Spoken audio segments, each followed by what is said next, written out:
conferences and completed over 250 projects. In a previous life, JP deployed artificial intelligence to automate the design of payloads for satellites. He's earned a PhD in AI from Grenoble University. He advised 2 PhD students and earned an MBA from INSEAD in Fontainebleau, France. He was the recipient of the 2015 PMSA Lifetime Achievement Award as well.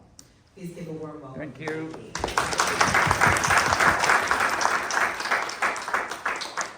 Good afternoon. Thank you for staying here. I'm very excited to share with you work we've been doing. We started a few months after ChatGPT became very popular around February, March, something like this. So that's been more like 6 months of work that I'm going to describe to you. Still work in progress, a big project we're doing here. And just want to share some thoughts and get your feedback, right? And as I'll say at the end, it's a big party, so I invite everyone to participate and partake of the joy.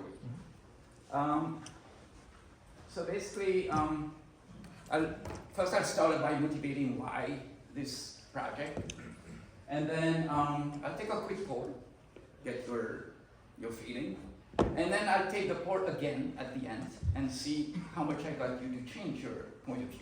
Okay. And so basically we're going to look at a few questions that we want ultimately a system about data sources to tell us, right? And I'll go through those questions. So let's start off with the motivation.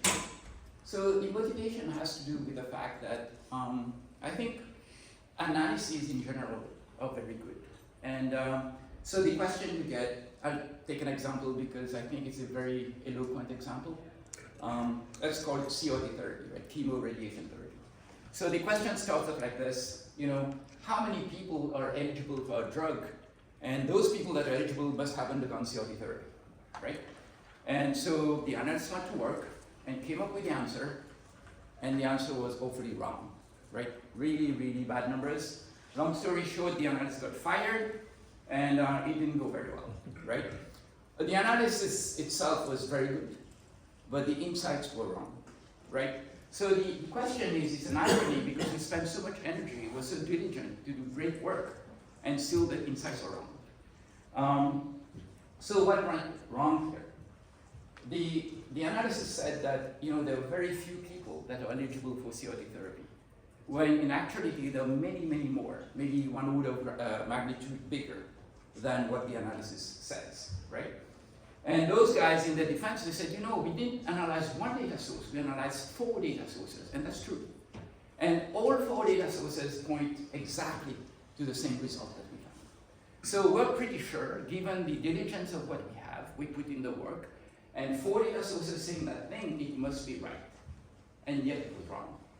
How we know it was wrong? Because of primary research, by using closed data sources, and those 4 were all 4 open claims data sources. In a nutshell, this is what happened. So when you're looking at CRT therapy, you have chemo that could be either oral or IV. And radiation, we're talking conditions where people are not very young, so they are all under Medicare, and radiation is expensive and complicated, so it happens in the hospital under Medicare Part A, right? So for us to be able to capture the CRT therapy eligible patients, they have to have chemo and radiation.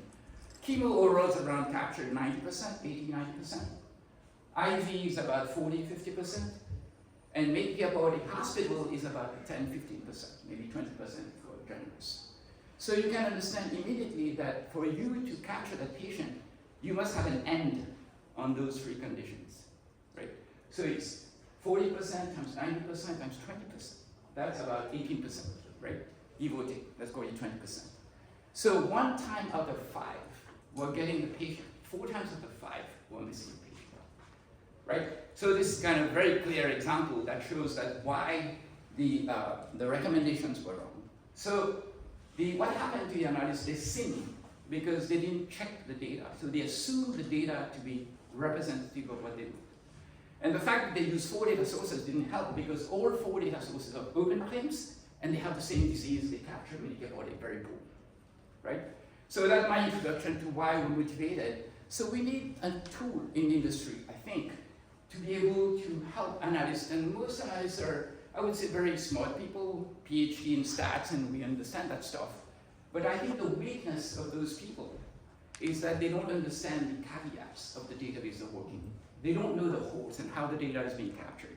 Because if they would know the holes and the issues, the shortcomings of the data, they won't be making those mistakes. So, kind of take-home lesson, it's naive to assume that just because our analysis is beyond reproach, the findings that are clean or great, right? Actually, we become a little cocky because we put so much effort in there and we'll stand behind the data, right? Even fiercer than before. It is the onus on us analysts to make sure, just like a cook, you can be a great cook with a great recipe, but if the meat has turned bad, I mean, you're a bad cook, right? Even if you operate very, very nicely. And you have to interpret the results in light of the caveats of the data source. And oftentimes you ask the analyst, what are the caveats? So I just work here, they give me the data, I have the analysis, I just do it. And what caveats are you doing? Are you using what kind of, I don't know, this is the data they gave me, right? So this gets me to kind of a little larger question that we want to address, which is, I think we have 4 fundamental questions that we want to ask. Number one, we got that data there. What the heck is the data about? Can you tell me what it is? Question number 1. Question number 2 is, okay, is that data any good? Question number 3, okay, can I use this data to do incentive comp, to do referral analysis, to do adherence, to do referral pattern, whatever it is, right? Can I use that data for that? And the 4th question is, back to the CRT therapy example, what are the caveats and potentially what should be the adjustments I should make to the findings that I get from the tea leaves, right? So let me take a little poll here, very quickly. So the question is, how important or relevant for you? Question number 1, what the heck is the data about? Raise a show of hands. Is that an important question for you in your everyday life? What the heck is the data about? Yeah. Yeah, raise your hand a little, yeah, good, thank you. Question number 2, is that data any good? Absolutely. Okay, can I use this data for this use case? Yes, very important.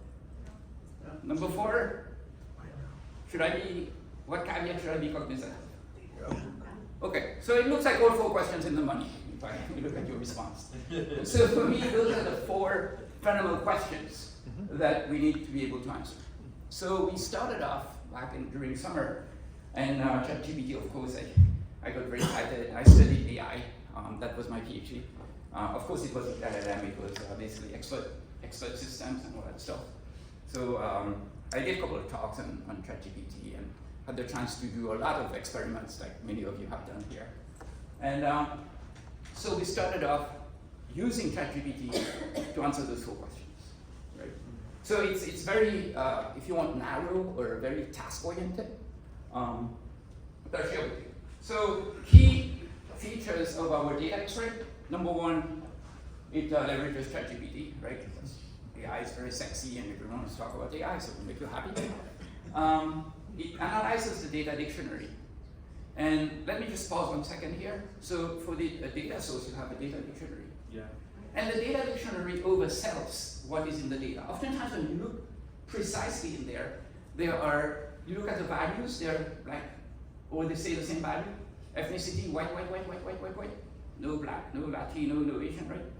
And so the data dictionary oversells. So you are expecting more than what you'll get from the data.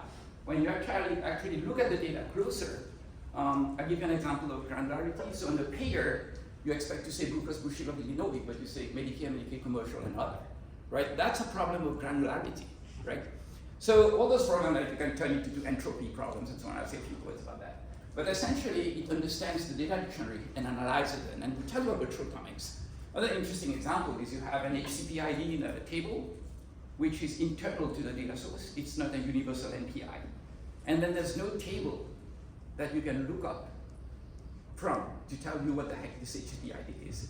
This system would tell you, table missing, right? This is the kind of stuff we do.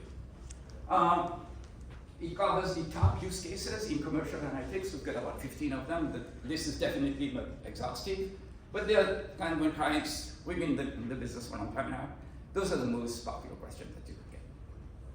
And the most popular data sources as well. I'll say a few words about that. We use something which is, for me, that's something new that we did. We've done many projects to analyze, compare, and recommend data sources to clients, whether it be formulary, SDOH, EMR, claims data. One thing that we do now is we use external data sources. So you can think of Sunshine Act, US Census, NPPES, that kind of stuff, to say what is the coverage of the database of, say, oncologists in your database, right? And before we could compare it between different data sources, but now we are kind of offering a denominator where the database is a numerator. We have showstopper and setbacks. This is typically when you ask the question, is can I use the database to do that stuff? You know what? The NPI is encrypted, so segmentation targeting, forget about it. You can do it, right? So that would be an example of showstopper. And then we have, now if you go back to the Catholic religion, there's two ways you sin in life. One way is through omission. You shut up when you should have said something. Second, you sin because you said something wrong. That's sinning by commission. And when you look at the large picture of what's wrong with the data, interestingly, it boils down to omission and commission. If you don't agree with me, we can talk about this. Much left.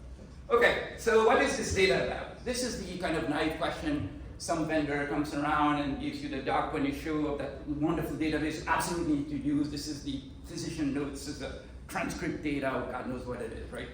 So they've got tables, they've got stuff in there, and you just don't have the mental space or the proclivity of going and doing the homework. What you want is just tell me if you what the heck is this data about, right? That would be, so we take the data edition, the data sample data source, and then put it in the module of the data X-ray, and you say something like, oh, it's an EMR database talking about breast cancer, and it's from January 22 to December 23. Kind of very high level, big picture of what the heck this thing is. Oh, I'm not interested in that. Okay, right? Or you say, oh, interesting, I'm interested in this, right? So immediately you can see it talks about relevance. So just a quick word about how this thing works is, so we have this notion of agent. So we have a physician is an agent, a patient is an agent, a peer is an agent. And actually you can think of an agent as anything that has an ID to it is an agent, right? So an ICD code is an agent. So it basically understands the agent, and then it would look at attributes and how it's populated. And so some of the things that we do is when you look at the value, you can measure the cardinality. So for example, you see white, black, African American, Asian. So the cardinality is 4. And you can understand the granularity of the data by the cardinality. And there's a concept called the Shannon entropy, which is the size of the pipe that you need to vehicle the data, put the data in. So you can look at the Shannon entropy of this thing to tell you, are we getting lots of information or not so much information, right? It doesn't say anything about the quality of the data. You can be putting crap in there and you can have wonderful entropy. So that's kind of a second part where you look more at the semantics as opposed to the data itself. So we look at those things, right, or the fields present. This data source doesn't have any pair, by the way. Oh, interesting, right? So it's just like looking at the fields, or, oh, it has the field, but it doesn't have the requisite cardinality you had in mind. You want the Lucas Brucius, Aetna, Cigna, right? No, it has insured and uninsured. That's all it has. Right, so you want to get a sense of that kind of stuff. And so another technique that we use is the decision tree. So we look at the most popular, we get like 15 most popular, DDD, exponent, land track, and formulary data, and all SDOH and so on. And you throw it in the system, it uses those agents, the fields and the stuff, the entropy, the cardinality. So for example, SV data, you typically have only one drug, which is the drug of the client.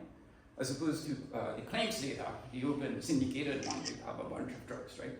So by focusing on the cardinality of the drug, for instance, you can teleport an SP from an open claims data, right? A syndicated one.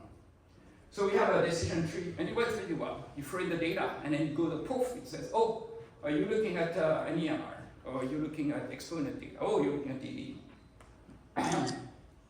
Next question is this thing any good, this data we're talking about? Because now we got me like interested in this thing, right? Is it any good? So the question is, what does any good mean, right? What does that mean? So now we go to the notion of omission and commission, right? So it's not good because it does not represent anything west of the Mississippi, right? It's omitting a lot of information, or it is too close, it's not granular. It's missing the 2 years of data that happened. It's an old data source. So you can view old as being omission of more recent data, right? You can put it in the category of omission. And so basically we have the dictionary analysis, the data analysis, and it would tell you, for example, is it? I think the first thing we're interested in when we say the data is any good, there's some asymmetry between omission and commission. First thing you want when you talk with someone, you talk about it. Say we want to go to a restaurant. The first thing is that restaurant interested? Kind of, or it says, say I hate sushi, right? I like sushi. But say you say, it's a Japanese, say no, anything else, right? You move on, not because the restaurant is bad, but it is irrelevant in your head, right? So it's basically led by relevance, and once you're interested in it, then you're going to dig further, what kind of sushi they offer, right? It's like interviews for a job. So you interview first to eliminate, then you interview to hire, right? So this is the elimination by being not relevant, right? And then the other one, you eliminate if it doesn't cut it. So we use this word augmented data dictionary, where we add things such as fill rate with the granularity, the entropy, and all that stuff. So now ChatGPT understands better how to generate those SQL queries by picking the right agent with table, dot field, dot blah, blah, blah. So it would know where to pick that, right? So this is for that agent business. And they're kind of just worth mentioning the many things that are, you don't need to know much about what's going on to say it's missing, right? You can look at the payer, you don't know anything about the payer, and say, oh, this is not, I need a remit analysis data source, and it only has amount charged, not amount paid. So you know it's not a remit data source, right? And then there are things where you really need to be an expert. You need to know many, many things about, say, the titration, the scheduling, and so on. So you're going to be pickier in both the omission and the commission, right? So you can say, kind of, you look at the dictionary, things that pop up, and then you have very generic things for physician sees 1,000 patients a day. What? Really? So that's kind of, I don't know too much about what's going on. The patient is 120 years old, what, right? Or a claim would have multiple patient IDs, what, right? So you don't know too much, but you can say something. And then things that you need to be kind of an expert. Let me take you to kind of the notion of omission, which is a little kind of subtle, I think. So the first one would be there's no age in the database for the patient, right? Sorry, it's omitting something. It does have age, but the fill rate is very low. It fills it out only for, say, 5% of what's going on. It puts in, not blank, it has the same value, right? So the entropy is very low. It doesn't give you a lot of information. Or it is very biased, right? So it doesn't capture, say older people or younger people, something like this. It has low entropy, meaning kind of the granularity is not very good. So maybe we have, instead of date of birth, you don't even have year of birth, but you have age categories, 0, 18, 1834, 1864, and 65 plus, something like this. And then you have good capture. So you can see the different levels of the notion of omission. So how do we detect errors? It's, when you think about it, we detect an error when the discrepancy between what you see or what you hear with the model you have in your head, right? And for you to detect a hole, you must see the larger picture. Then you say, oh, this is missing here. Oh, this is missing, right? You have a reference in your head. So without external knowledge, it's very difficult. and look at all the conspiracy theories that were spread, right? So if you lack knowledge, it's very difficult for you to discern between what's true and not true, right? So for you to detect errors, you need to know. Knowing means external data sources in our world, right? And yeah, so when sometimes what we hold to be true is not true, and that's called false positive, right? You find trouble when there's no trouble.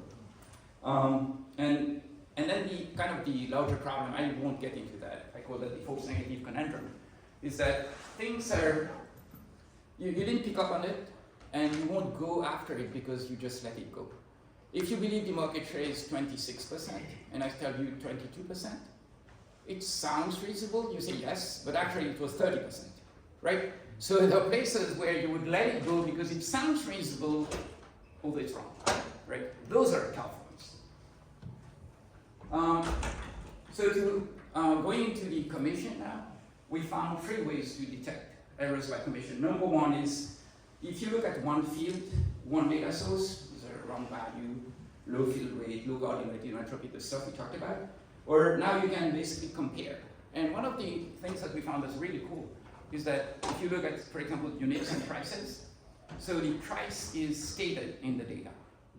And then you have the units that's stated, and then you have, say, the unit price. And you can infer the price by multiplying the 2 guys, and then you compare it with what's stated. And oftentimes you see there's a discrepancy between the stated and the inferred. And actually it's a good technique that we use to identify errors. So you tell me something else, and the implication with what you tell will contradict something else that you said, right? So that's a very good technique.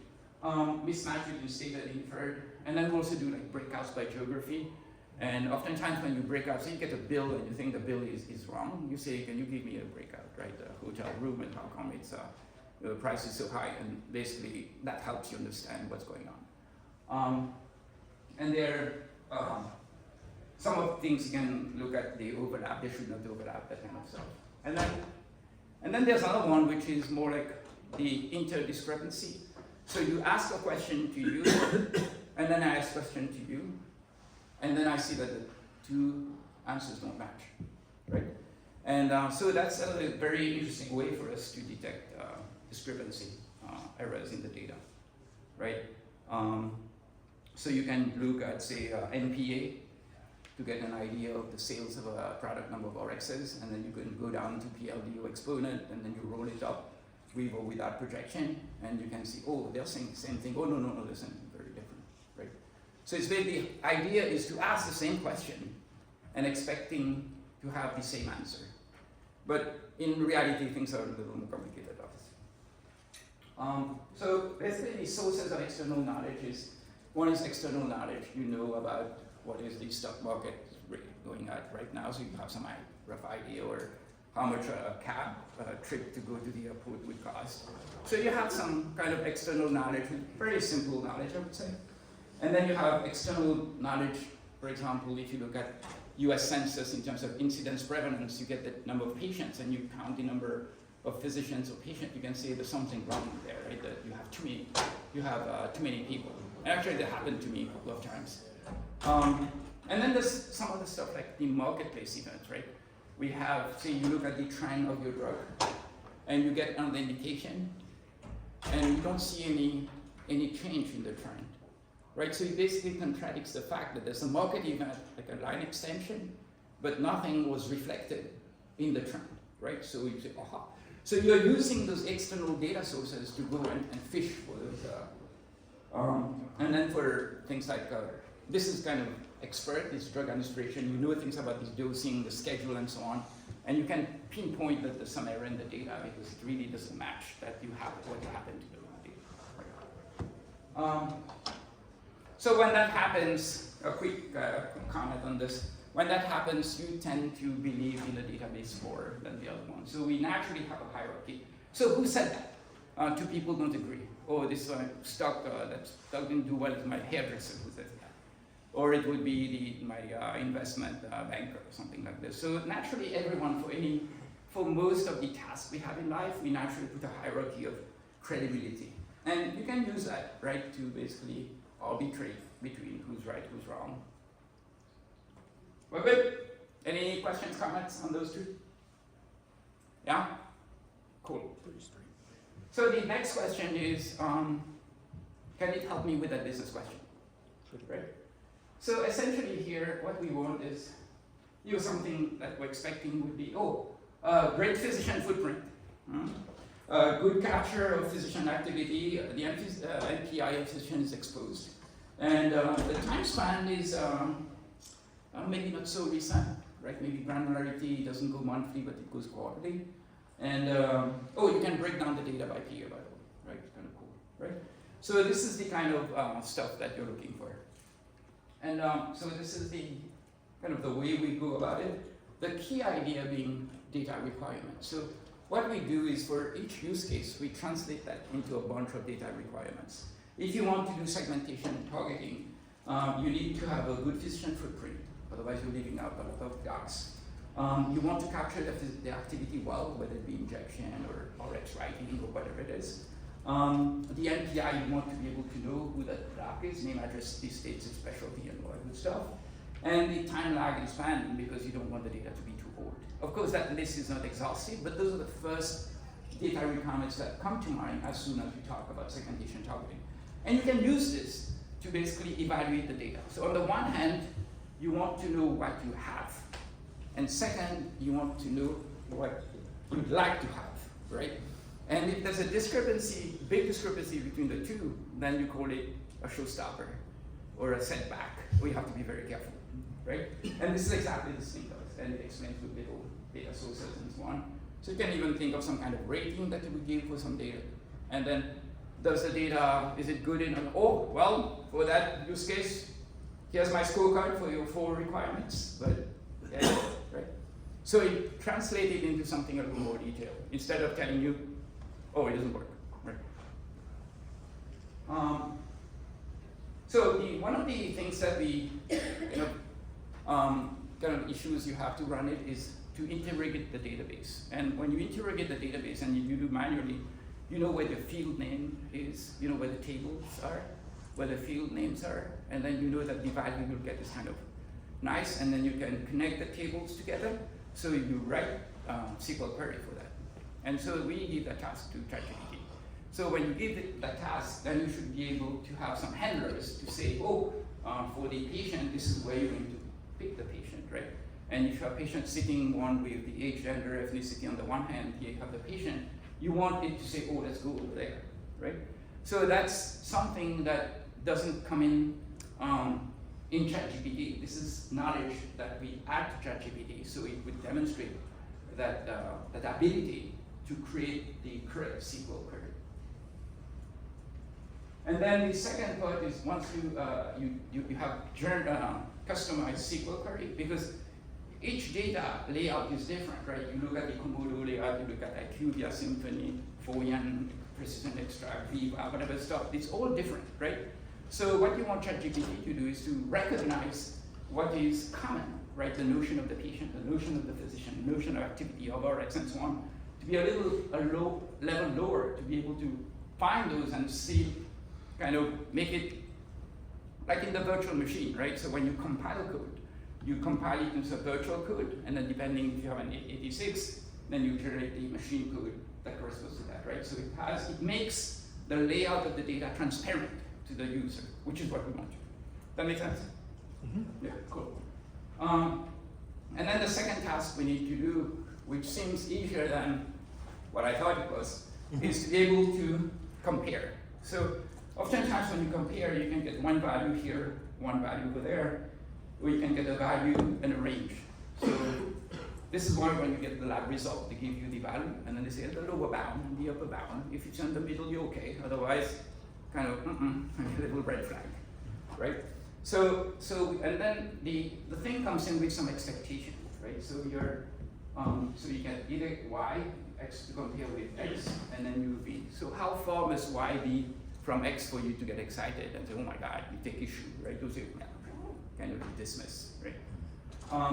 And then, so the comparison looks at the two answers and then decides if we should take issue or just let it go. So now, let me tell you about something that we realized You probably already know a lot about this, but I'll make it all concrete.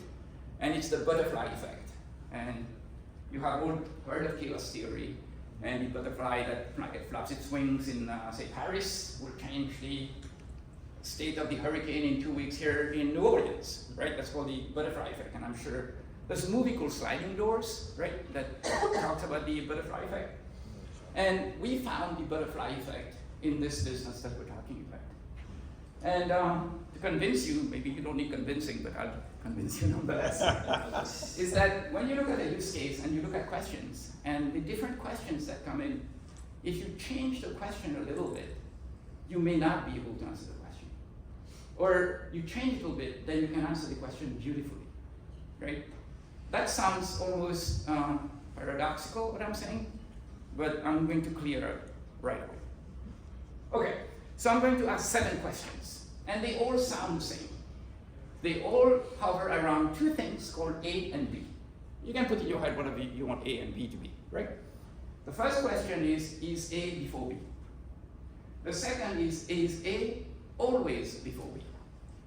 The third one is how frequently is A before B? The fourth one is when is A before B?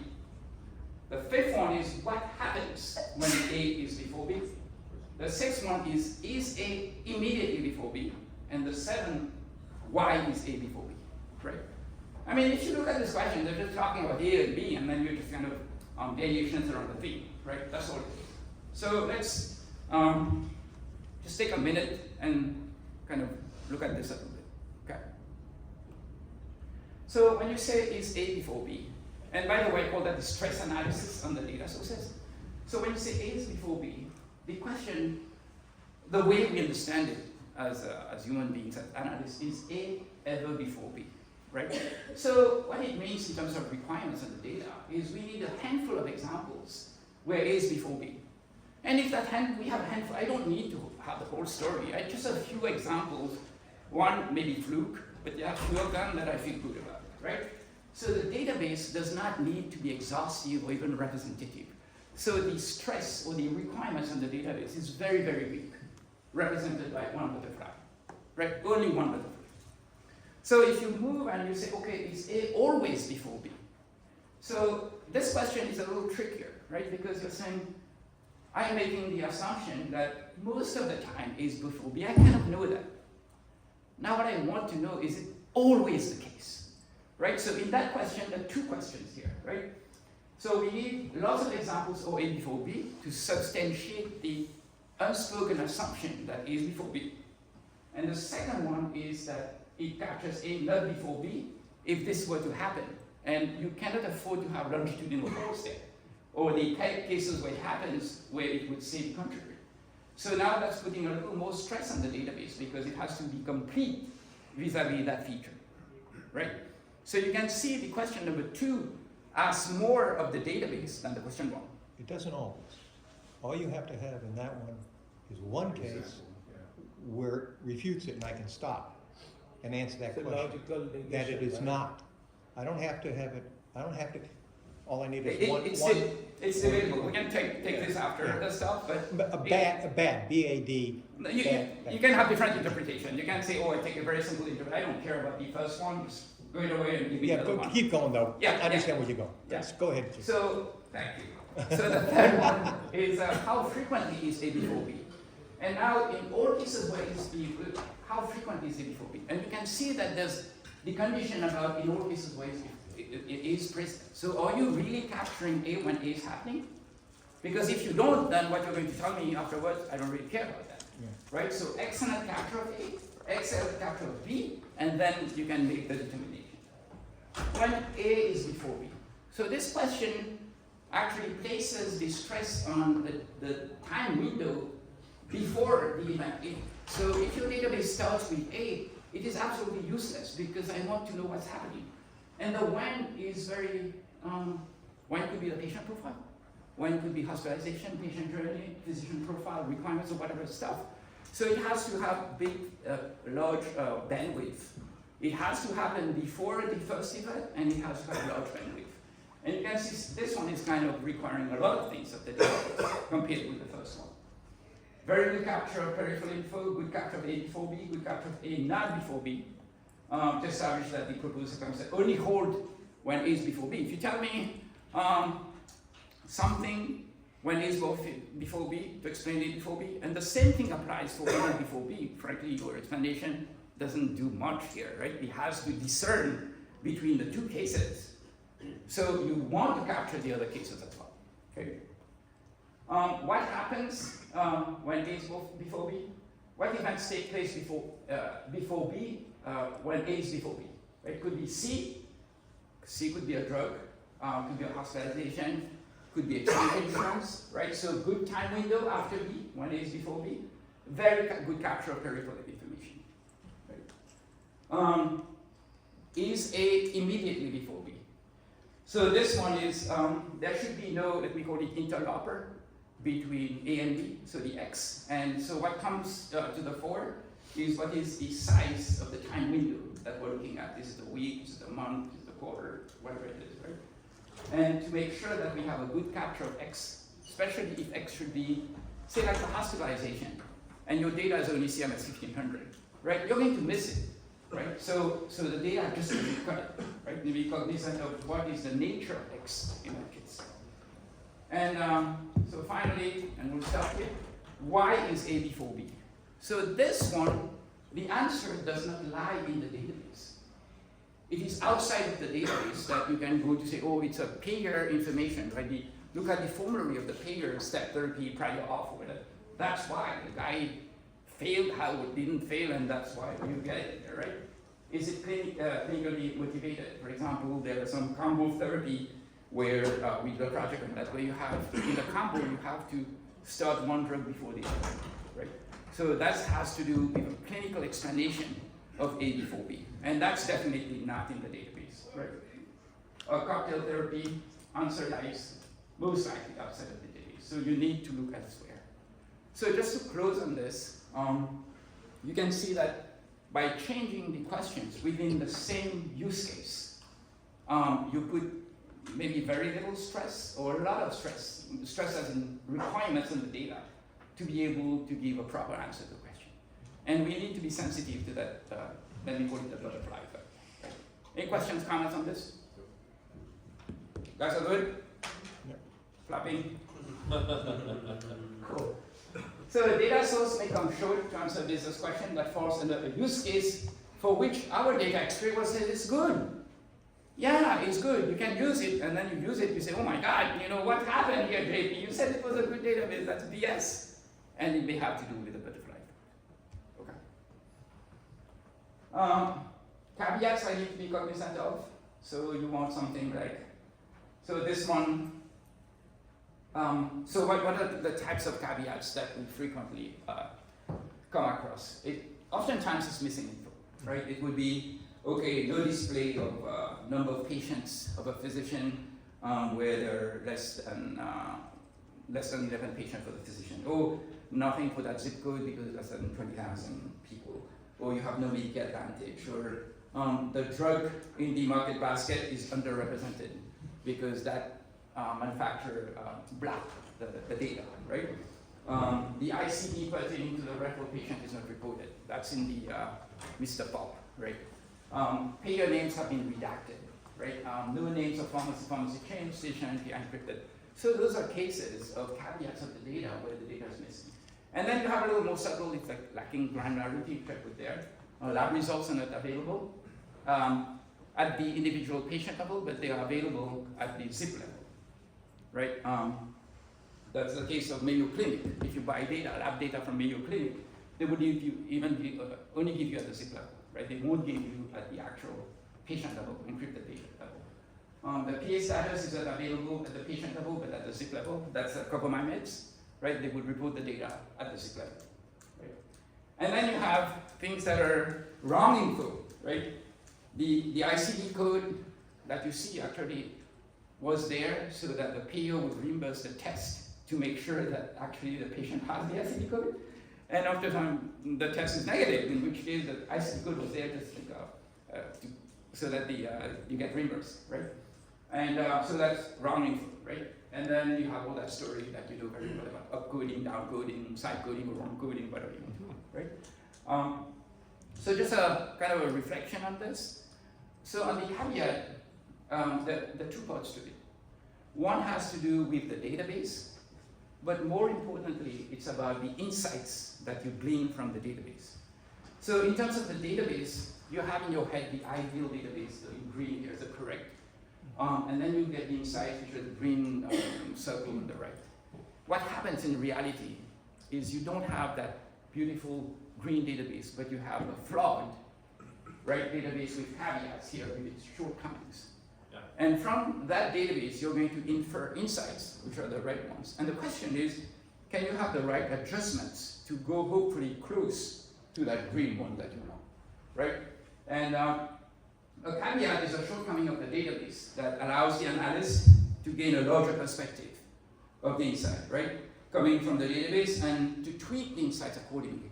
But the caveat does not tell you how to tweak, right? So you get the market share and say there's some blocking in there and blah, blah, blah. And then say, just be careful, take it with a grain of salt. What the heck does that mean, take it with a grain of salt? You don't know. Someone was joking about that in the morning, right? I don't know what to take it. But it's true, right? So the significance of a caveat is contingent upon the business question at hand. So maybe for that same database, you ask a different question, like in my butterfly effect, then you don't really care. It's not that, okay, there's a shortcoming, I didn't capture the ethnicity of the patient well, but this question has nothing to do with ethnicity in the first place. So why bother, right? So the relevance of the caveats has to do with the business question that you ask. The more accurate the description of the shortcomings, the better the odds of being successful, right? That stands to reason, right?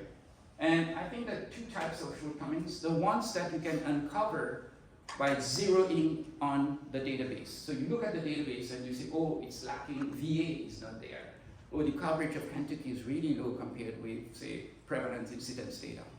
And then there are things such as, do you know if Walgreens is captured in there? I don't know. Walmart, I don't know. But I think one of the two is there, but I don't know which one, right?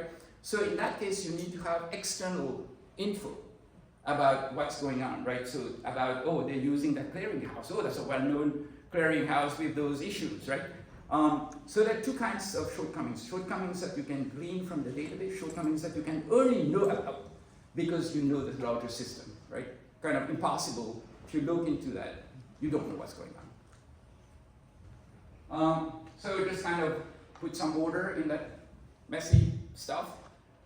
If you look at maybe like 4 boxes, one would give you the direction in which you can adjust insight. So if I tell you I captured 5,000 cardiologists, and you know the actual number should be higher, so you know you need to adjust upwards, right? But you don't know by how much, right? And then in cases, you know in which direction is go up or down, and then what is the magnitude. So you can think of the physicist among you, people who like physics in high school, like a vector, right? So you want to know the direction and the magnitude. So this is the case where you're super lucky that you get the direction. So I want to go north, but the compass gives me the magnetic north. So I have an idea about how much I should adjust, right? So here it's very helpful, you know. But if you've got, say, the watch doesn't work well, we know that if it stops completely, it's correct twice a day. But if it don't work very well, you don't know if it's ahead or behind. You don't really know the direction, right? And you don't know by how much, like a broken thermometer or something like this, right? So I have kind of 4 cases where you know in what direction and by how much, kind of an idea, to the case number 4 where you have no idea by how much and in what direction. So back to my chemo CRT example we talked about. So if you would recognize this and you go inside the database, you see you're capturing 18%. You know that right off the bat, just for that part, you need to multiply what you see by 5.6, around, say like 6, factor of 6. So if you're able to assess how much you're leaving out, so you can get closer to the truth. But of course, there are other caveats that we're not talking about. Right? So after this talk, if we go back to the 4 questions I asked, what is the data source about? Is there any of you that thinks it's more important or less important? Or I was always right since the beginning? I was always right from the beginning. second one, is the data any good? Anyone thinks that it's more important now than before? No? Yes. Yeah? But before we started, like a few minutes earlier. Yes. Yeah, okay. And the third one, can you help with that business question? Same? Yeah? And the last one about the caveats. Just as important. Caveats are more. Yeah, probably, yeah. Yeah. Okay, I'm happy because I think that the biggest problem and the hardest one, the other ones are not easy. I mean, take a look and you'll agree with me, I'm sure, pretty quickly. The caveats is a tough one because you need not only very good analytical tools, but to know about the process, which is, in our industry, is very obscure. You talk with any data vendor, sorry, JB, I cannot tell you where, you know that, I cannot tell you where we get our data sources from. And that conversation goes, I mean, there's no kind of judgment whatsoever, but that's the way we operate. I mean, it's cloaked, a veil of cloak that's hiding, and we happen to know, right? Because we talk with many people, then you say, oh, yeah. But no one will come forward on their website and say, hey, here's what we're using, what they are, right? Healthcare tried to do that. But then very quickly they have, they have all those data sources where they are hidden, right? Right. Yeah. So. But that's because they litigate against us. Yeah. Right, all the Let's just be time. very clear, it's in our data licensing agreement. Yeah. No, there's no judgment. No, Litigation. No judgment Tell you whatsoever. what it I'm saying is. it's the way our industry works like this. Yeah, And there's of no course. finger pointing whatsoever. It's Yeah. just the way it is. So I'll close here. So impact number one, what I believe with our data X-ray that I kind of gave you an overview of. The first one, it should improve the data IQ of the industry. Right, so if you start with the data X-ray, it will give you a scorecard of it would expose the shortcomings of what we're looking at, the caveats and all that stuff. It's all negative, right? You say, what are you omitting, omission, commission, and what's wrong and stuff. And then that would go to the manufacturer.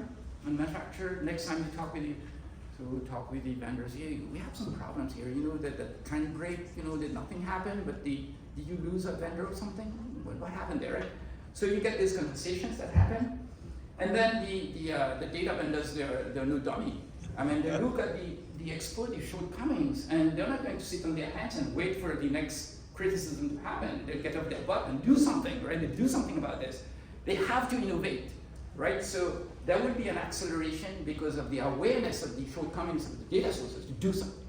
So it would improve the IQ because people would have the right question to ask, and the other guy is going to do something. The second thing, it would accelerate innovation and adoption. So I have a little cartoon for you. So you can see that the cat and mouse issue, right? Like a rat race with this cat mouse version here. And since you don't know about the shortcomings and we can't tell you all that stuff, you're a bit in the dark. And what the data X-ray wants to do is kind of shine some light on what's going on. So the cat will see the mouse very well, and it will pounce faster. And the mouse is not stupid either, right? The mouse is going to run faster or turn around. So with the data X-ray, the cat and mouse rate takes a faster pace as the room lights up. So here, of course, the data X-ray is the light that's going to help the whole industry become smarter about data, ask good questions, and then accelerate innovation. So let me close by telling you to join the party. So manufacturers partner with us, and we've done that with a few people, to assess their data, to know where the shortcomings are coming from. The data vendors will be happy to get an X-ray, give you an X-ray of your data to see where the problems are. And then the consultants in the room, this pie is really big. If you're intrigued, talk with us, we'll be happy to talk with you. I'll take any questions you have, if you have any questions. Yes, sir. Jake, me first, great presentation. Where do I sign up was the first question. The second question, the chat GPT piece of the presentation. So this is X-ray through chat GPT? Yeah. So you're basically doing like, you're telling chat GPT all of the relationships. So you're basically filling chat GPT with all of the relationships that it needs to look for. Yeah. And then you're basically saying, Yeah. okay, X-ray on this, let's say, layout of different data assets. Yeah. What do you conclude? Is that right? Yeah, so our position is that ChatGPT, if you scan the web, you don't know what that the patient, a physician, a pharmacy is. and what are the data requirements for if you want to do referral pattern analysis. This is expertise. And what you need to do is to have an kind of a expertise enable ChatGPT to do that kind of stuff. So for example, question to ask about the drug, is it oral IV? Is it a buy-and-bill product, right? Those are the things that the natural triggers in Yes. ChatGPT. So we basically educate this thing, and by putting a bunch of knowledge in that stuff. And then it really helps us because the programming is easy, right? You don't have to program it. A simple example, if you want to generate some SQL query, you need to know what table to use, what field to use, and you want to know that. And you also want to know that this one is a wrong one because it has only blanks, so there's no way to do that stuff. So that level of making it transparent or more general is where ChatGPT comes in very nicely, right? But you need to endow it with a lot of knowledge. And I happen to believe that, I mean, the generic ChatGPT, there's no way it can do that, no way. So you're thinking that if manufacturers have a query, that suppliers and vendors basically fill the corpus of the transformer, the corpus, right, with those attributes. Is that right? So the way the system works is that when it evaluates the data, it looks for two questions. The first one is, what do you have? Yeah. The second question is, what am I expecting you to have? Right? So the first question, you run some SQL query, say you compute the footprint of the database of say, cardiologists in that space. Yeah. And then we look up, say, like Sunshine Act, we know how many active physicians there are, cardiologists that get paid by pharma industry to do something. Those are kind of the hot doctors. And that would give you, oh, you're covering 60% of the hot doctors. So that's cool. You're capturing only 10%. Man, your database, I think, it stinks a little bit here, right? So it's that whole game between what you need and what we want you to have. Yes. Right? That's what you have and what you need. And it also gives information back to the vendor to say, Yes. hey vendor, this is what you need to fix in your asset before I buy it. Say you're a new vendor, and many people are launching new data source projects, right? So with this tool, you know where the shortcomings are. Instead of replicating yet another PLD, you know, oh my God, the reason that you did not get that project is because your hospital data sucked. Right? That's why you didn't get the project. Yeah. So if you can scan that and pinpoint the errors, that's why I think the industry would become smarter, because they know, oh, here are the problems. And then you have kind of the task to go and offer that new offering, as opposed to say, oh, I sign a deal with a couple of switchers and I put that stuff together and we'll make it happen. Any other question before we close? Yes, sir.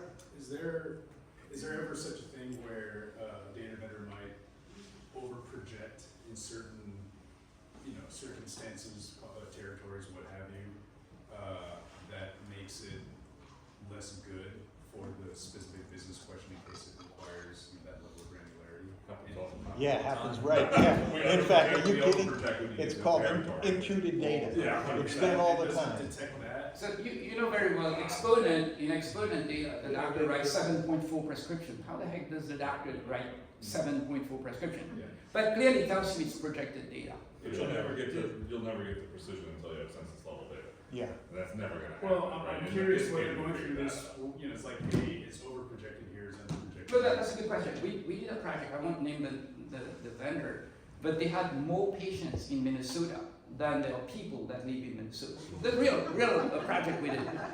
So I called them up, and the first reaction is, no, JP, that cannot happen. And I insist a little bit, and then I got some experts on the line, and they come in, we can explain, you're right, sorry, yeah, what they told you was not correct, of course. And because they have different centers, and there's one center in Minnesota that cares for a couple of states around Minnesota. Right. And all the data gets grabbed in that state of Minnesota that they report as Minnesota. But in the other cases, it's the same process, but it was not captured. Right. And I happen to have said, okay, this data is wrong. And so with this system, you would uncover that kind of problems that you see in the data. Okay, guys, thank you.